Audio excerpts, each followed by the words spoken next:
काला कोट, सफेद बो, चेहरे पर संकल्प। ये संकल्प साक्षी राय का है। हाईकोर्ट की वकील हैं, आधी आबादी के हक की आवाज उठाती है। देश में अंग्रेजों के जमाने का कानून बदल चुका है। बदलाव का असर महिलाओं की जिंदगी पर क्या पड़ेगा, इसकी तलाश साक्षी को है। औरत के आंसू इन्हें परेशान कर देते हैं। लड़की की चीख सोने नहीं देती। नारी पर जब जुल्म भारी हो जाए तो साक्षी विरोध की बुलंद आवाज बन जाती हैं। नए आपराधिक कानून लागू करते हुए सरकार ने भी बताया कि कैसे नए कानून से न्याय मिलना आसान होगा और महिलाओं बच्चों के खिलाफ अपराध में भी कमी आएगी। अब नए कानून में महिलाओं के अधिकार, न्याय का समय और एफआईआर दर्ज कराने में आने वाली परेशानी कैसे दूर होंगी। नए कानून को लागू होने के बाद इंडिया न्यूज ने भी एक कोशिश की है आसान भाषा में आपको नए कानून की बारीकियां समझाने की, और इसी को समझाने के लिए आज इंडिया न्यूज के स्टूडियो में मौजूद हैं जानी मानी वकील साक्षी राय।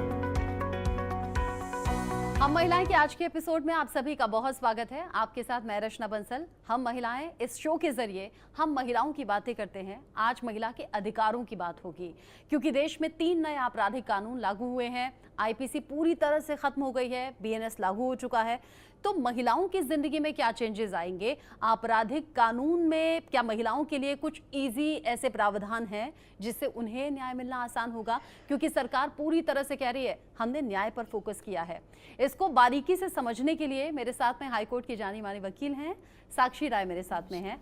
साक्षी, मेरे भी बहुत से सवाल हैं, ऑडियंस भी मौजूद है, वो भी आपसे सवाल करेगी।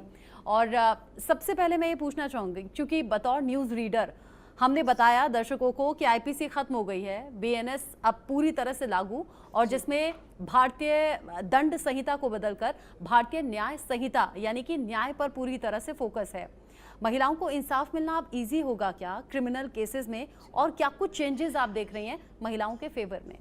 जी रचना, जैसा कि अभी आपने कहा कि महिलाओं को न्याय मिलना कितना आसान हुआ है, तो जैसे कि आप देख सकते हैं पहले हमारे भारतीय न्याय दंड संहिता थी और जिसे बदलकर अब भारतीय न्याय संहिता कर दिया गया है। तो जैसे कि नाम से ही पता चलता है, तो अब न्याय पर ज़्यादा ध्यान दिया गया है दंड के मुकाबले। तो इसमें महिलाओं के लिए बहुत सारी ऐसी चीज़ें हैं जो पहले न्याय नहीं मिल पाता था, उसके लिए प्रावधान किए गए हैं। जी, जैसे किस तरह के वो चेंजेस होंगे? सपोज महिलाओं के साथ तो बहुत से ऐसे क्रिमिनल केसेस हो जाते हैं, बहुत से ऐसे क्राइम हो जाते हैं जिसमें वो अगर इंसाफ के लिए गुहार लगाती भी हैं, पहली बात तो वो डरती बहुत है। अगर वो डर पीछे छोड़कर पुलिस के पास पहुंच भी जाएं तो बहुत से झंझट होते हैं। सपोज महिला के साथ कोई क्राइम हो गया, वो पुलिस थाने पहुंचती है, वहां उसे शुरुआत से ही स्ट्रगल करना होता है। पुलिस कहती है फला थाने का मामला है, भैया आप वहां जाइए। जो परेशान है महिला पहले से, जिसके साथ क्राइम हो गया है, वो क्या करे? इसके लिए भी भारतीय न्याय संहिता में एक अलग से सेक्शन जोड़ा गया है, जिसमें सेक्शन 173 के अंतर्गत आप इलेक्ट्रॉनिक एफआईआर करवा सकते हैं। 0 एफआईआर का प्रावधान लाया गया है। आप कहीं भी कोई भी घटना किसी भी स्थल पर घटी हो, बिना थाने को देखे आपका मामला लिखना पुलिस के लिए अनिवार्य किया गया है। 0 एफआईआर का प्रावधान है। वह आपसे ये नहीं कहेंगे कि आप वहाँ जाइए, वहाँ जाकर एफआईआर कीजिए। आप कहीं से भी एफआईआर करवा सकती हैं। जैसे किस तरह से होगा? क्या मोबाइल के जरिए भी हो सकता है? मोबाइल के जरिए, ईमेल के जरिए भी आप एफआईआर करवा सकती हैं। विदिन 3 डेज में जाकर आपको थाने में सिग्नेचर करने होते हैं। जी, तो कई बार पुलिस के पास अगर हम जाते भी हैं एफआईआर कराने के लिए और हमारा केस रजिस्टर हो भी जाए, फिर हमसे सबूतों की मांग होती है। अगर महिला के पास पर्याप्त सबूत नहीं है अपने खिलाफ हुए क्राइम को लेकर, तो क्या चेंजेस हैं? क्योंकि ये सबसे बड़ा चैलेंज होता था। पहली बात तो जैसा कि हमारे आईपीसी में भी ये चीज़ थी कि अगर महिला के खिलाफ कुछ इस तरीके से अपराध होते हैं, जैसे कि रेप के मामले हैं, दुष्कर्म वाले जो मामले हैं, इसमें महिला के बयान को ही प्राथमिकता दी जाती थी। तो इसमें महिलाओं से कोई एविडेंस इस तरीके से नहीं माना जाता है। जी, अच्छा, हमारे साथ चूंकि ऑडियंस भी मौजूद हैं और हम महिलाओं की बात कर रही हैं, कुछ सवाल आपसे पूछना चाहते हैं। कीर्ति, मुझे लगता है आपके जहन में कुछ सवाल हैं। जी, अगर आप किसी को बरगला करके या झूठा दिलासा दे करके उसके साथ फिजिकल अटैच होते हैं, सेक्स करते हैं, तो उसके लिए सजा का प्रावधान है। हाँ जी। लेकिन मैरिटल रेप के लिए क्या है? मैरिटल रेप में पहले की तरह आईपीसी में कुछ प्रॉपर आपके लिए कोई दंड का प्रावधान नहीं था, जो कि अभी भी नहीं बदला गया है। लेकिन पहले क्या था मैरिटल रेप में कि जो नाबालिग वाइफ की एज थी वो 15 इयर्स रखी गई थी, जिसे अब बढ़ाकर 18 इयर्स कर दिया गया है।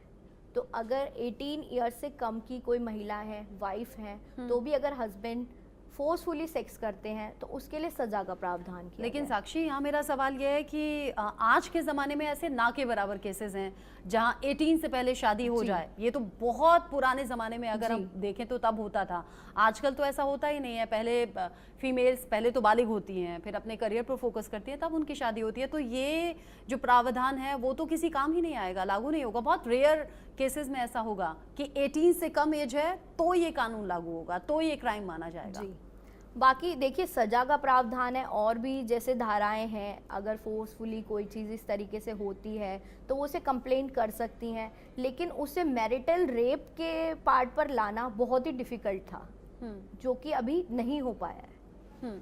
अच्छा, डोमेस्टिक वायलेंस भी एक बहुत बड़ा परेशानी का सबब है महिलाओं के लिए। ये कोई ऐसा रेयर केस नहीं है कि इक्का दुक्का महिलाओं के साथ होगा। अगर आप डिटेल में देखने जाएंगे तो हर दूसरे या तीसरे घर में आपको ऐसे केसेस मिल जाएंगे।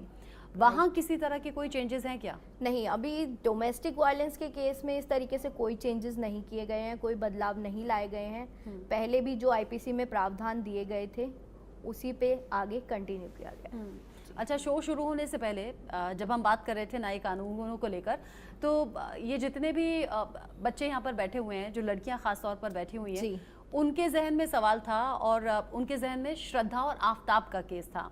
श्रद्धा और आफताब का केस सामने आया तो लिव इन रिलेशनशिप को लेकर बहुत ज़्यादा चर्चाएं होने लगी। मुझे लगता है काजल पूछना चाहती है आपसे कुछ सवाल। लिव इन रिलेशनशिप बड़ा चैलेंजिंग हो गया है आज की डेट में। आप सालों तक साथ रहते हैं, फिर उसके बाद में सिचुएशन कुछ और हो जाती है। काजल? जी मैम, एक्चुअली मेरा सवाल ये था कि जैसे कि हम लिविंग में रहते हैं, हाँ कोई जी, झूठा वादा करता है, लिविंग में रहता है और फिर उसके बाद वो छोड़ के चला जाता है, तो इसके लिए हम उस पर क्या सजा क्या है, कैसे क्या कर सकते हैं उसके लिए? जैसा कि रचना जी, काजल ने सवाल पूछा, मैं बताना चाहूँगी कि इस तरीके के केसेस इतने ज़्यादा बढ़ गए थे, जिसे देखते हुए भारतीय न्याय संहिता के अंदर एक सेक्शन ऐड किया गया है, जोड़ा गया है, जो कि सेक्शन 69 है। इसके अंतर्गत यदि कोई व्यक्ति किसी भी तरीके का झूठा वादा करके, जैसे जॉब के लिए हो गया, वर्क प्लेस पे होता है, या फिर शादी का ऑन प्रीटेक्स्ट ऑफ मैरिज, ये सब केसेस एक ही धारा के तहत आएंगे। 69 के अंदर इसको डिफाइन किया गया है और पनिशमेंट 69 में चाहे वर्क प्लेस पर आपको झूठा झांसा दे दिया गया हो या आपका इस्तेमाल हुआ हो, या फिर वो लिव इन रिलेशनशिप में हो, या फिर और किसी तरीके से आपको बरगलाया गया हो, सब एक ही धारा में किसी भी तरीके का झूठ बोलकर अगर वो मिसयूज करते हैं, सेक्सुअल रिलेशनशिप एस्टैब्लिश करते हैं, तो उसके लिए सेक्शन 69 जोड़ा गया है। उसमें पनिशमेंट है जो कि 10 इयर्स तक बढ़ाई जा सकती है। जी। अच्छा, एक जब इस तरह के केसेस सामने आते हैं, क्योंकि हम न्यूज़ इंडस्ट्री में हैं, जब किसी नाबालिग के साथ रेप होता है या गैंग रेप होता है, और अगर बहुत छोटी मासूम बच्ची हैं या दूध पीती बच्ची हैं उनके साथ में होता है, तो कलेजा बड़ा चिर जाता है। जब नए कानूनों की बात हो रही थी तो मेरी ऐसे ही एक एक्सपर्ट से बात हो रही थी, वो कह रहे थे कि ये बहुत अच्छा एक चेंज कर दिया गया है कि नाबालिग के साथ अगर ऐसा कुछ होता है तो सीधे फिर मौत की सज़ा होगी। इसको थोड़ा डिफाइन कीजिए। पहले क्या था कि जो मैक्सिमम सज़ा थी उम्र कैद होती थी, 20 साल की सज़ा का प्रावधान था जिसे कि उम्र कैद तक ले जा सकते थे, और फांसी जो थी वो रेयरेस्ट ऑफ रेयर केसेस में हुई है, जैसा कि हम सब जानते ही हैं। अब इस प्रावधान को सेक्शन 70 पार्ट 2 में लाकर जो भी नाबालिग के साथ दुष्कर्म है या गैंगरेप है, ऐसे मामलों में जहां नाबालिग के साथ बहुत बुरा हो जाता है, हत्या कर दी जाती है, तो वहां मामलों में जो सज़ा है वो फांसी तक कर दी गई है। जी। अच्छा, चूँकि बहुत से तो मेरी ऑफिस मेट्स हैं और कई बार ये शिकायत होती है कि मैम हम ऑफिस आ रहे थे, कोई स्टॉक कर रहा था। आजकल जो स्टॉकर्स हैं वो बहुत ज़्यादा परेशान लड़कियों को कर देते हैं। सोशल मीडिया के थ्रू भी स्टॉकिंग बहुत हो रही है। कई बार तो घर से निकलना तक मुश्किल हो जाता है, इतनी दहशत में वो लोग आ जाती हैं। कुछ और सवाल ये आपसे करना चाहेंगे? जी, मेरा ये सवाल है, जैसे हम लिविंग में रहते हैं, जो हम हमारे हस्बैंड हो गए या फिर डिवोर्स के बाद भी हमारी जो प्राइवेट फ़ोटोज़ होती हैं वो हमें लीक करने की धमकी दी जाती है जी, उसके लिए कोई ऐसा रूल है जिससे हम उनको सजा दे? उसके लिए ऑलरेडी धमकी में जो प्रावधान दिया गया था वही रखा गया, कोई बदलाव नहीं किया गया इसमें। आप पहले भी इसके लिए कंप्लेन कर सकते थे, कि आपकी प्राइवेट फ़ोटोज़ या प्राइवेट जो भी चीज़ें हैं आपकी, अगर वो कोई उसको इस तरीके से मिसयूज़ करता है तो आप उसके लिए पहले भी बता सकते थे, कंप्लेन कर सकते थे, एंड अभी भी वो सेम है। और अगर आप ये भी बता दें कि चेंजेस कुछ नहीं हुए हैं, एज इट इज़ इन सभी कानून को रखा गया है, और क्या प्रावधान है, जैसा भी काजल ने पूछा कि अगर कोई आपको ये धमकी देता है कि आपके प्राइवेट फोटोज या फिर वीडियोस लीक कर देगा, हाँ। तो कानून क्या कहता है? यदि आपके साथ में कुछ ऐसा होता है तो आप जाके उसके लिए एफआईआर करा सकती हैं प्रॉपर। अगर किसी ने आपकी वीडियोस फोटोज सोशल मीडिया पे जैसे वायरल कर देते हैं आजकल, इस चीज़ की धमकी दी जाती है, तो आप उसके लिए साइबर क्राइम में भी कंप्लेन कर सकती हैं। अच्छा, एक बड़ा चलन पिछले कुछ टाइम से देख रहे हैं हम, कुछ साल से मैं कह सकती हूँ, जब सोशल मीडिया का ज़माना आ गया है।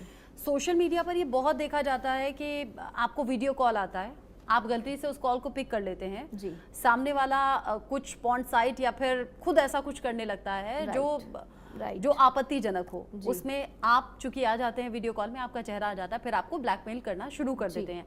इस तरह के केसेस कहाँ रजिस्टर होंगे? ये साइबर क्राइम के अंदर आपके केसेस जो हैं रजिस्टर करवाए जाते हैं। आप ऑनलाइन भी इसमें एफआईआर करवा सकते हैं। आप डिटेल्स अगर किसी ऑनलाइन किसी थ्रू आता है, फेसबुक के थ्रू या इंस्टाग्राम के थ्रू, तो आप आईडी वगैरह उन्हें बताकर रिपोर्ट कर सकते हैं। अच्छा, ये जो नए 3 आपराधिक कानून हैं, महिलाओं के हित में लगते हैं आपको? जी बिल्कुल, महिलाओं के हित में है। पहले बहुत सी चीज़ें ऐसी थी, जैसे कि अभी कीर्ति ने एक क्वेश्चन हमसे पूछा था कि शादी का वादा करके जो सेक्सुअल रिलेशनशिप इस्टेब्लिश होते थे, वो कभी कोई प्रॉपर ऐसी धारा नहीं थी कि जिसमें महिला को न्याय मिल सके। वो केसेस हमेशा धोखाधड़ी सेक्शन 90 में होते थे और बाकी रेप की कैटेगरी में उनको फाइल किया जाता था। बट बाद में क्या होता था कि कंसेंट प्रूव होता था, और जहाँ कंसेंट प्रूव होता है वहाँ रेप की बात नहीं होती, तो वहाँ महिला को न्याय मिलना बहुत मुश्किल था।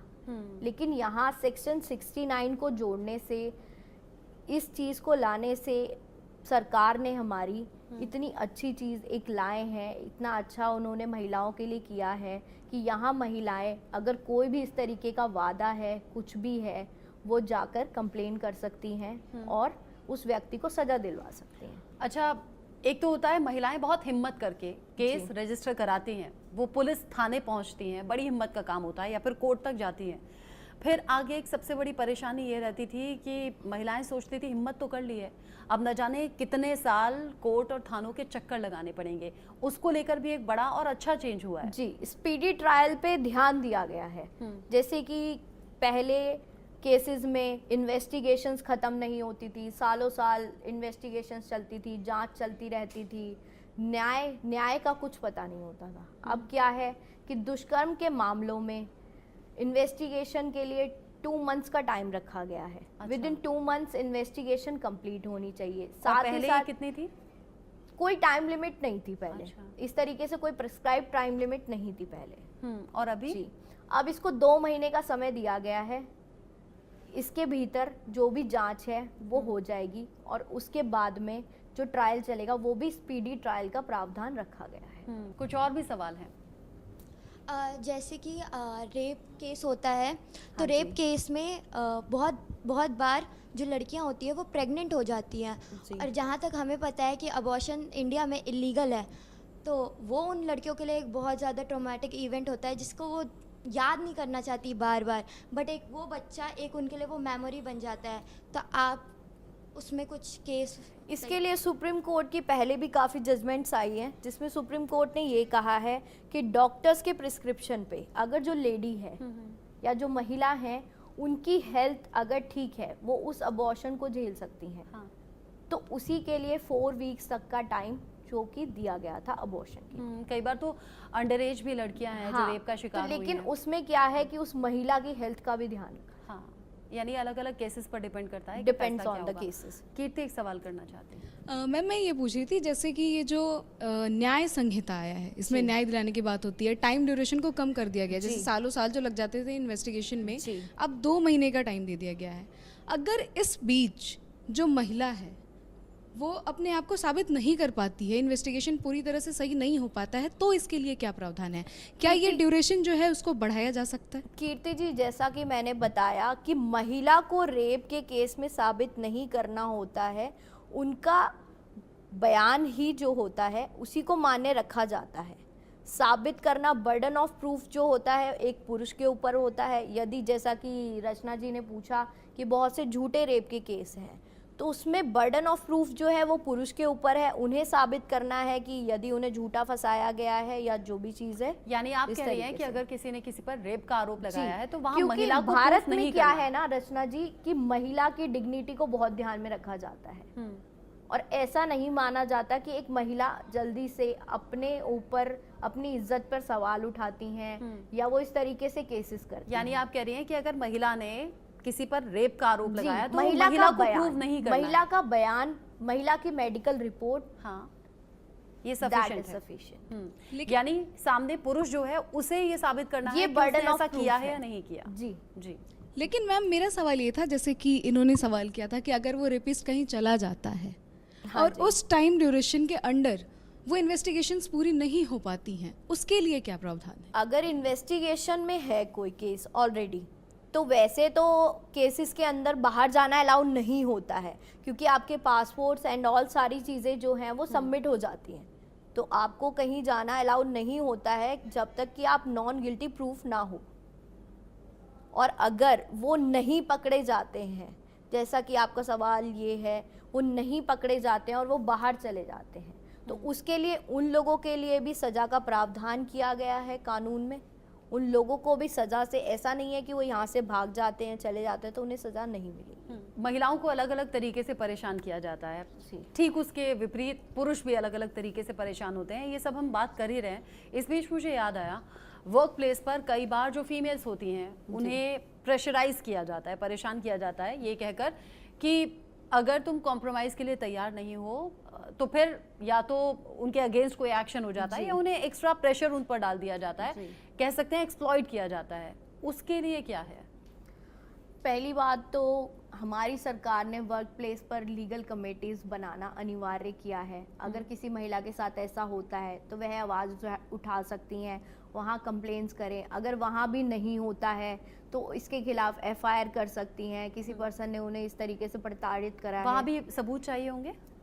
हाँ, उन्हें कंप्लेन करने के बाद में अगर सबूत की ज़रूरत पड़ती है, ट्रायल में सबूतों की ज़रूरत पड़ती है।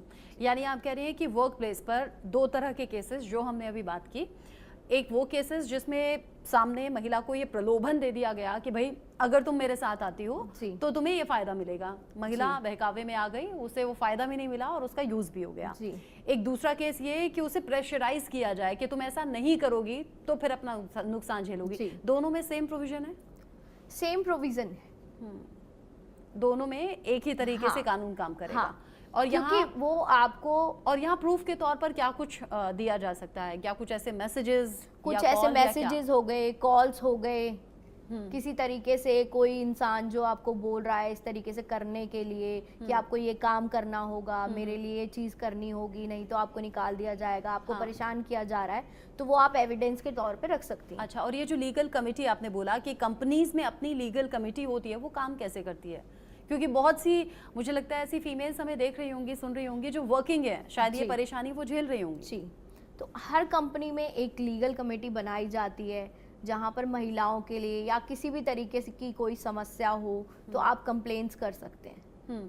तो इस तरीके से जो कंपनीज होती हैं उस पर देखते हैं। तो जो लीगल कमेटी के मेंबर्स होते हैं वही उस फैसले, तो उसके लिए आप थाने जाएंगे ना, आप वहाँ कंप्लेन करिए, आप ऑनलाइन कंप्लेन करिए। अच्छा, यानी पुलिस का इन्वॉल्वमेंट होता है जीमेल के उसमें? थ्रू कंप्लेंट्स कर सकते हैं, आप फोन के थ्रू ऑनलाइन एफआईआर कर सकती हैं।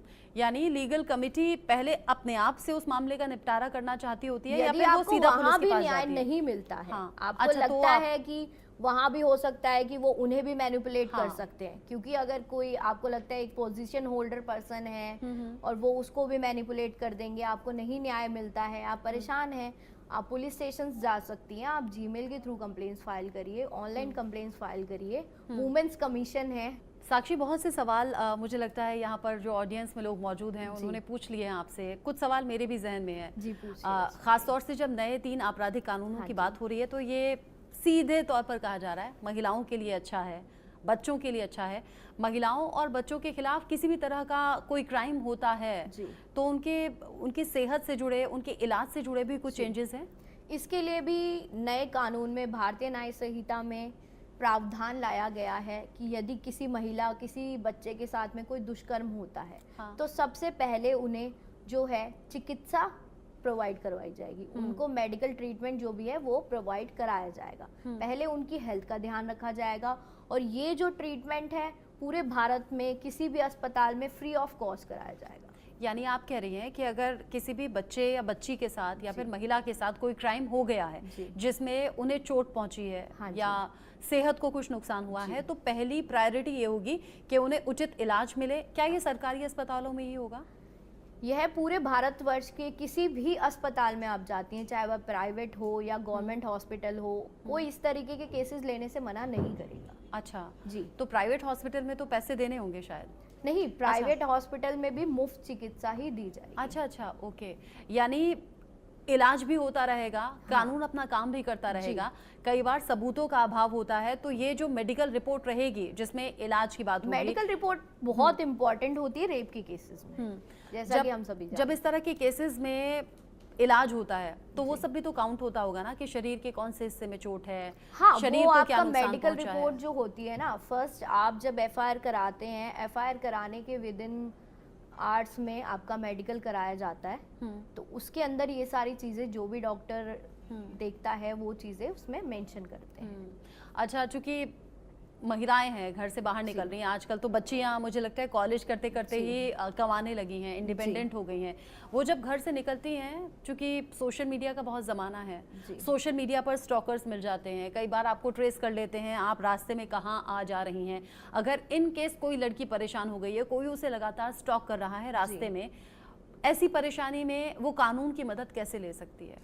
ऐसी परेशानी में वो ऑनलाइन एफआईआर भी कर सकते हैं, उनके लिए कंप्लेंट कर सकती हैं। पहले वह खुद मना करेंगी, मना करने की कंडीशन में भी अगर वह नहीं मानता है, बट कई बार तो ऐसी घटनाएं होती हैं ना कि अगर आमना सामना भी हो जाए, चाकू मार दिया, ब्लेड मार दिया, एसिड फेंक दिया, जी, ये हम देखते हैं। जी, तो एसिड अटैक के लिए भी प्रावधान रखा गया है। इस तरीके से जो भी चीज़ें होती हैं उनके लिए कड़ी सजा का प्रावधान किया गया है।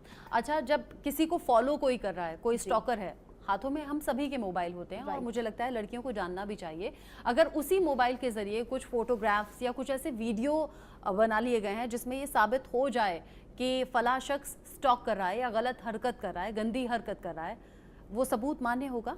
जी बिल्कुल, वह सबूत मान्य होते हैं। आप साइबर क्राइम में उसकी कंप्लेन करिए, उन्हें वह सबूत भी आप ऑनलाइन, वो लोग मांगते हैं आजकल कि आपके पास कोई प्रूफ है वो भी शेयर कीजिए, आप उसमें शेयर कीजिए, वह उसकी जांच करें। अच्छा, एक सवाल और इसी सवाल से निकलकर मेरा आया है। हम स्टॉकर की बात कर रहे हैं, स्टॉकर ऑफ कोर्स के जो आपको रोज फॉलो कर रहा है, आपको स्टॉक कर रहा है, जिसे हम कहीं ना कहीं तो जानते हैं, लेकिन कई बार कई अननोन हमें टकरा जाते हैं। हम मेट्रो से सफ़र कर रहे हैं, हम बस से सफ़र कर रहे हैं या ऑटो से सफ़र कर रहे हैं, कई बार ऐसे वीडियोस भी सामने आए हैं, बड़े आपत्तिजनक होते हैं और ख़ास तौर से लड़कियों के सामने वो पुरुष या लड़के गलत हरकत करते हैं। मैं ख़ास तौर से मास्टरबेट की बात कर रही हूँ। जब वो ऐसा करते हैं, ऐसी सिचुएशन में लड़की क्या करे, और क्या वहाँ भी ये फोटो और वीडियो काम करेंगे?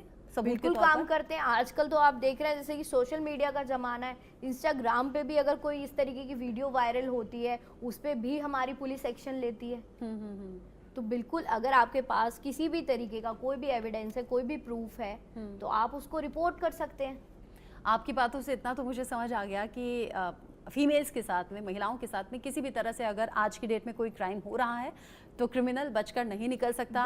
सरकार ने भारतीय न्याय संहिता, ये न्याय वर्ड इसीलिए जोड़ा है ताकि खास तौर से उन लोगों को इंसाफ मिल सके, न्याय मिल सके जो किसी भी तरह से क्राइम का शिकार हो रहे हैं, पीड़ित हैं, और ख़ास तौर से महिलाओं पर आज हमने फोकस किया है।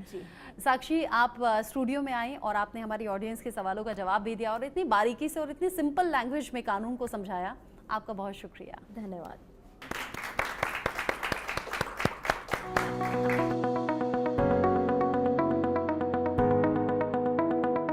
सर, आप बहुत लकी हैं कि आपके